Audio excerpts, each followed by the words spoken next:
चलिए उदाहरण 18 में क्या दे रखा है? दे रखा है कि 5 बट्टे, अच्छा यहाँ पे वही बात लिख देते हैं, समीकरण युग्म। क्या लिख देंगे? समीकरण युग्म। पहला वाला जो दे रखा है कितना, दोनों समीकरण देख करके क्या समझ में आ रही है? दोनों समीकरण देख के जैसे आपको 5 बट्टे है, यहाँ पे कितना दे रखा है? 5 बट्टे x माइनस 1।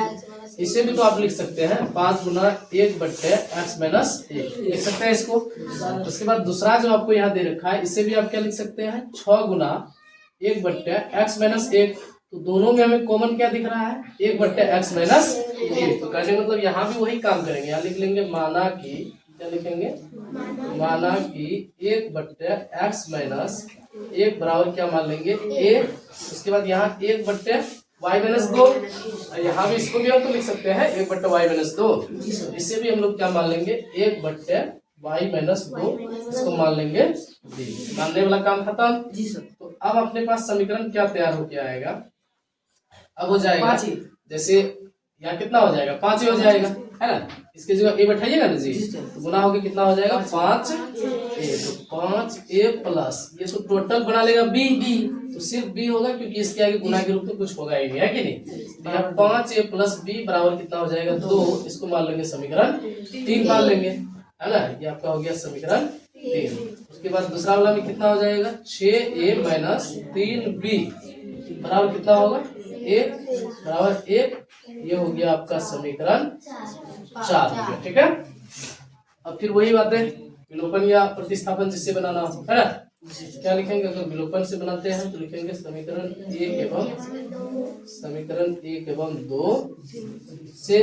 तो समीकरण 1 कितना है? 5a प्लस b बराबर कितना? 2। समीकरण 3 में कितना? 5a प्लस b बराबर कितना? 2 दे रखा है। और दूसरा कितना? 6a माइनस 3 जो बराबर 1। 6a माइनस 3b बराबर कितना? 1। अब यहाँ पे किसको आप कटाना चाह रहे हैं? ए को या बी को? बी को कटाइएगा तो चिन्ह नहीं बदलना पड़ेगा, बी को ही कटा दीजिए। ये आपका समीकरण कितना है? 3 है, और ये आपका समीकरण कितना है? 4 है। अगर बी को कटाना है तो बी के आगे वाला मान में आगे कितना है? 3 है, तो इस 3 को किससे गुना कर देंगे? ये वाला से। और यहाँ बी के आगे क्वेश्चन कितना है? 1 है, 1 को किससे गुना कर देंगे? इससे, ठीक है। तो अब हम इसे क्या लिख सकते हैं? अब हम इसे लिख सकते हैं 3 सभी से गुना हो जाएगा। 2 5 15, a प्लस कितना होगा? 3b बराबर 3 दूना 6। 1 इससे गुना होगा तो वैसे ज्यों का त्यों रह जाएगा। b बराबर कितना हो जाएगा? 1। अब इसका चिन्ह बदल दीजिए। 6 5 कितना? 15 6 कितना हो जाएगा? 21। a बराबर कितना हो जाएगा? 7। अच्छा 7 एकम 7, 7 किया 21। तो यहाँ जो है a का जो वैल्यू निकलेगा कितना? 1 बट्टे 3। बहुत बच्चे यहाँ पे ये गलती कर देते हैं कि यहाँ 3 आया है तो a का वैल्यू कितना होगा? 3 होगा। क्यों होगा सर 3? या देखो a और 3 के बीच गुना का संबंध, a को रखिएगा गुना उधर जाएगा तो भाग में होगा ना जी, तो 1 बट्टे कितना हो जाएगा? 3 हो जाएगा। यहाँ a का वैल्यू कितना आ गया? 1 बट्टे 3। अब इसे समीकरण 1 या 2 में बैठा देंगे, है ना? यहाँ लिखेंगे समीकरण 1 एवं 2 का लिखेंगे 3 और 4 किसी में भी क्यों ना बैठाइए। समीकरण 3 में a का मान लेने पर, a का मान है ना, a का मान लेने बैठाने आपको जो लिखना होगा अपने हिसाब से लिखा लीजिए।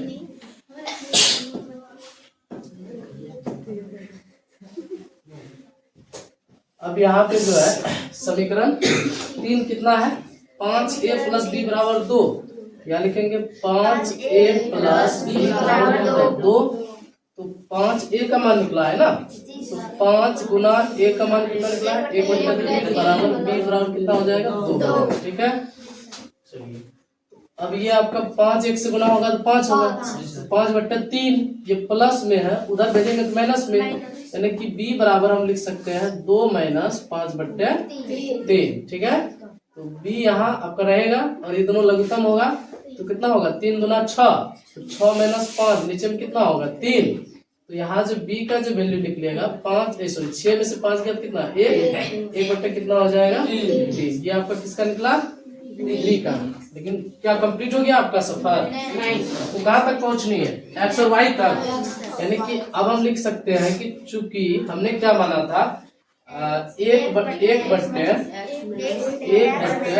x माइनस 1 बट्टे x माइनस 1 बराबर कितना माना था, a। दूसरा 1 बट्टे y माइनस 2 बराबर कितना होगा, या 1 बट्टे x माइनस 1 बराबर एक की जगह कितना मान लेंगे, 1/3 मान लेंगे, या कितना लिखेंगे 1/3। यहाँ लिखेंगे 1/y माइनस 2 बराबर b की जगह कितना लिख लेंगे, 1/3 लिख लेंगे।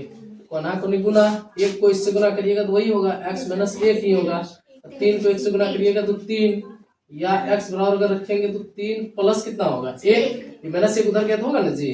तो x बराबर कितना होगा 3 1 4, और यहाँ पे कोना को गुना करिएगा तो इससे y माइनस 2 बराबर कितना होगा 3, या y बराबर कितना होगा 3 प्लस कितना हो जाएगा 2, इसलिए y का वैल्यू 3 2 5 हो गया। ठीक है, यही तक हमको आना था। चलिए हो गया आपका रास्ता कंप्लीट।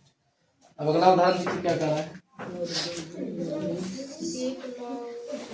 अब ये थोड़ा इंटरेस्टिंग सवाल है, ये मोस्ट यूपीआई सवाल बोलो, इम्पोर्टेंट सवाल बोलो। क्या कर रहा है, उदाहरण नंबर 19 में कर रहा है कि 1 9 10 घंटे में धारा के प्रतिकूल 30 किलोमीटर तथा धारा के अनुकूल जो है 44 किलोमीटर जाती है, तो 13 घंटे में वह 40 किलोमीटर धारा के प्रतिकूल वो 55 किलोमीटर धारा के अनुकूल जाती है, तो धारा की चाल तथा नाव की स्थिर पानी में जो है चाल ज्ञात करिए। सवाल पढ़ने से तो एक बात तो समझ में आ गया कि हमें निकालना क्या है। क्या यहाँ लिख देंगे, उदाहरण नंबर 19 जो निकालना है उसे हम लोग पहले क्या कर लेंगे, मान लेंगे हल, उसके बाद लिखेंगे माना कि। एक तो आपको धारा की चाल निकालनी है ना, एक स्थिर जल में नाव की चाल निकालनी है। क्या, नाव की स्थिर पानी में चाल ज्ञात करिए, तो ये हो गया। तो पहले हम लोग मान लेंगे माना कि धारा की चाल, क्या लिखेंगे, धारा की चाल बराबर हो जाएगा x किलोमीटर प्रति घंटा, तथा स्थिर जल में पानी की चाल, नाव की चाल, स्थिर जल में नाव की चाल, नाव ही है ना जी। चलिए, स्थिर जल में नाव की चाल y किलोमीटर प्रति घंटा, मीन्स क्या हुआ सर, 1 घंटा में वो y किलोमीटर चलता है। ठीक है, अब यहाँ एक बात ये भी चर्चा करी है कि नाव जो है धारा के अनुकूल और प्रतिकूल दोनों चल रहा है। क्या, अनुकूल मीन्स हो गया कि जिधर आपका धारा की दिशा है, जैसे मान लीजिए ये धारा इधर से इधर बह रही है, तो आपका नाव जो है, नाव भी आपका धारा की ओर ही चल रहा है, तो इसका मतलब हो गया ये अनुकूल है। क्या है, अनुकूल है। ठीक है, लेकिन धारा की दिशा अगर इधर चल रही है तो नाव आपका उसका जस्ट प्रतिकूल है। प्रतिकूल मतलब ये हो गया कि उसकी दिशा अलग है, धारा इधर चल रही तो नाव जस्ट उसका उल्टा चल रहा है। तो जाहिर सी बात है, प्रतिकूल में ज्यादा समय लगेगा और अनुकूल में कम समय लगेगा। तो यहाँ पे वही करेंगे हम लोग, पहले ये मान लेंगे कि धारा के अनुकूल नाव की चाल है ना, इसलिए क्या लिखेंगे, इसलिए धारा के अनुकूल है ना, धारा के अनुकूल नाव की चाल, धारा के अनुकूल नाव की चाल। यहाँ पे क्या होगा, जैसे अनुकूल है, एक तो धारा जिस स्पीड से चल रहा है वो तो रहेगा ही, बाकी नाव जो स्पीड से है उसका भी स्पीड जुटेगा ना, क्योंकि धारा तो उसको धकेलवे करेगा, बाकी आप जितना धकेल के उसको आगे जा रहे हैं दोनों क्या हो जाएगा, आपस में जुट जाएगा।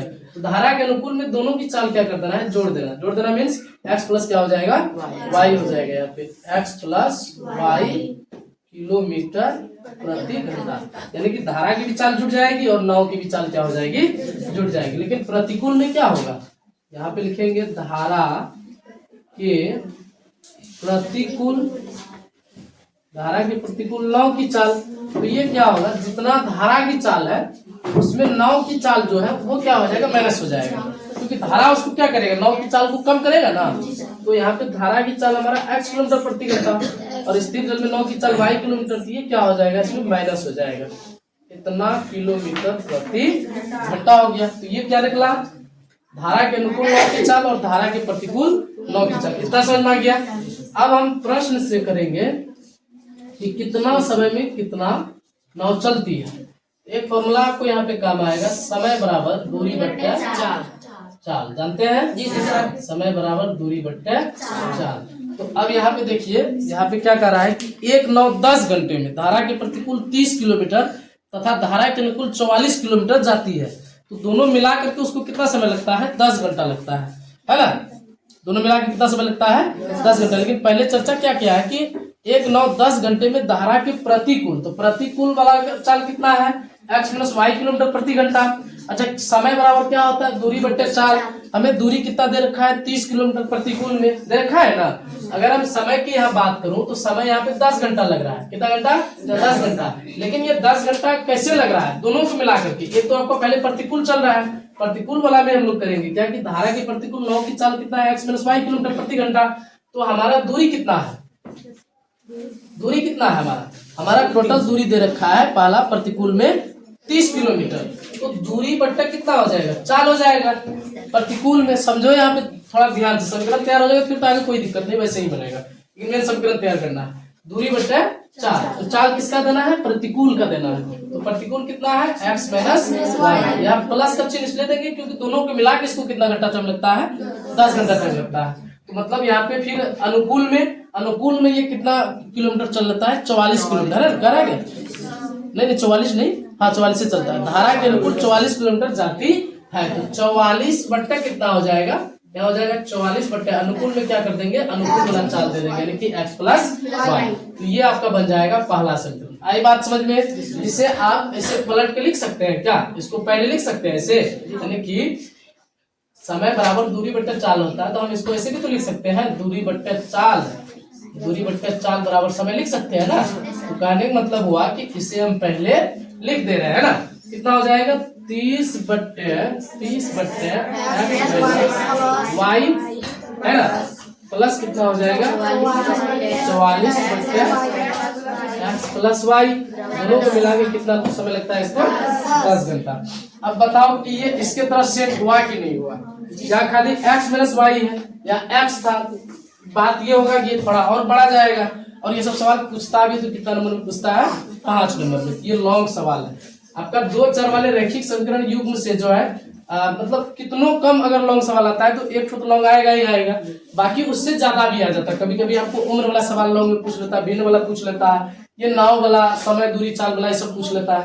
मतलब ये चैप्टर बहुत इंपॉर्टेंट है। एक तो शॉर्ट सवाल आपको पूछता है और दूसरी सवाल आपका क्या पूछ लेता है? लॉन्ग तो 100% यहाँ से ग्राफ रहता ही रहता है। ग्राफ सीख लिया आपने? ग्राफ सीख लिया तो समझो कि 4 लॉन्ग जहाँ आपको बनाना है तो 4 लॉन्ग में 1 लॉन्ग आपका फिक्स हो गया। क्या? ग्राफ है ना। जितना बोलते जाते हैं, जिसको काफी ज्यादा बेहतर करनी है, अभी से विश्वास करके जो बोल रहे हैं उतना करते जाओ। जब नजदीक आएगा एग्जाम तो 100% अपना दे पाओगे। क्या जी? हो जाएगा ना। आप लोग तो दोबारा भी पढ़ रहे हैं, ये सब चीजें करना ही करना है। इसको जाके सीख लीजिएगा 100%। इसको क्या, अब तक कितना चैप्टर चल गया? तीसरा चैप्टर खत्म होने ही वाला है। तीनों चैप्टर आपका कमांड होना चाहिए, क्योंकि अब तो आप ही लोगों की बारी है। बैच पे अलग कर दिया, बिल्कुल सिर्फ और सिर्फ तुम ही लोग पढ़ेगा, है ना। चलो ये हो गया। अब दूसरा समीकरण आराम से तुम लोग बना पाओगे। क्या कह रहा है कि 13 घंटा में वो 40 किलोमीटर धारा के प्रतिकूल एवं 55 किलोमीटर धारा के अनुकूल जाती है ना। तो 13 घंटा है, फिर वही करेंगे। 13 घंटा में वो क्या जा रहा है? 40 किलोमीटर धारा के प्रतिकूल, वही हो जाएगा 40 बट्टे कितना हो जाएगा? प्रतिकूल में प्रतिकूल वाला दे देंगे, यानी कि x - कितना दे देंगे? y। ये दोनों को मिला के 13 घंटा उसको लग रहा है ना, तो प्लस का चिन्ह देना है यहाँ पे। फिर कह रहा है कि एवं 55 किलोमीटर धारा के अनुकूल जाती है। 55 किलोमीटर कितना दे दीजिएगा? 55 बट्टे x + y।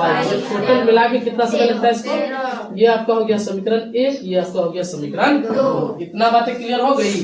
अब इतना हो गया तो इधर तो तभी से वही गाना गा रहा है क्या? तो अब तो समझ में आएगा ये अच्छा से। चलिए तो अब क्या लिखेंगे? या यहाँ पे लिखेंगे माना है। क्या लिखेंगे? अच्छा, क्या मानिएगा? तभी से इतना पढ़ाया तो कुछ समझ में आया होगा। तो क्या मानिएगा यहाँ पे? x - y दोनों में कॉमन दिख रहा है। x - y यहाँ भी, x - y यहाँ भी। क्या? 10 भी आ सकता है, लेकिन यहाँ पे नहीं ना रहेगा। कि इसको क्या करना है कि अलग ही लेना, बिल्कुल एक ही करके लेना ज्यादा अच्छा रहेगा। क्योंकि 10 यहाँ भी कॉमन है, 10 यहाँ भी कॉमन। तुम्हारा भी करना सही है, लेकिन 1 बट्टे x भी लोगे तो भी वही पहुंचोगे, है कि नहीं? वही करेंगे 1 बट्टे x - y। इसमें 11 कॉमन आ गया था क्या? नहीं, वो भी मान सकते हो। एक ही मान के चलो, 1 बट्टे x - y बराबर कितना मान लेंगे? a। और दूसरा वाला को 1 बट्टे x + y बराबर कितना मान लेंगे? b मान लेंगे, है ना। चलो अब क्या हो जाएगा, अब अपना समीकरण क्या बन के तैयार होगा, अब हो जाएगा जैसे यहाँ पे 30A हो जाएगा प्लस 44 30A प्लस कितना हो जाएगा 44 बराबर 10। अच्छा चलो इसको रहने दो, इसको मान लो समीकरण 3।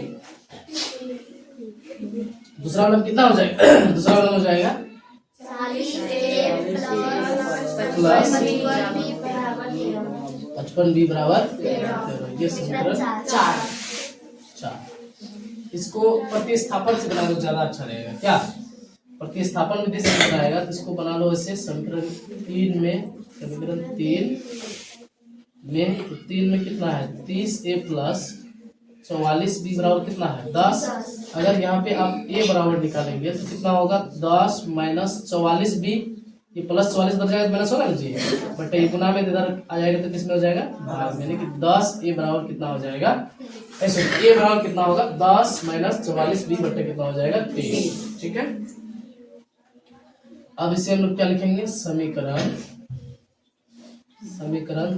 3 में 4 में, समीकरण 4 में ए का मान लेने पर बैठाने पर लिखना हो। समीकरण 4 आपके पास कितना है 40A, 40A ये कैसे ये वाला बैठाएंगे ना, कितना होगा 10 माइनस 30 इसी बैठा रहे हैं। इसके बाद क्या है प्लस 55 भी बराबर कितना हो जाएगा 13। अब इसको काट दीजिए, 10 या 30, 10 चौके 40 है ना, तो कितना हो जाएगा 40 को इससे गुना करिएगा तो 40, सॉरी 4 को इससे गुना करिएगा तो 40 माइनस कितना हो गया फिर 4 16 16 17 176 बी। अच्छा 3 इससे गुना होगा, अगर लगता में दिएगा तो कितना होगा प्लस यहाँ पे हो जाएगा 5 3 15 5 3 15 1 16 यानी 65B बट्टे कितना हो जाएगा बट्टे 3 हो जाएगा। ये यहाँ पे दे दीजिए बराबर कितना हो जाएगा, अब कोना को नहीं गुना। अच्छा 176B में 165B घटेगा कितना बचेगा 11B बचेगा ना, माइनस कितना बच जाएगा 11B। 13 तो कितना हो जाएगा 39। आप बता सकते हैं, एक लाइन और एक्स्ट्रा कर सकते हैं, ये क्या है,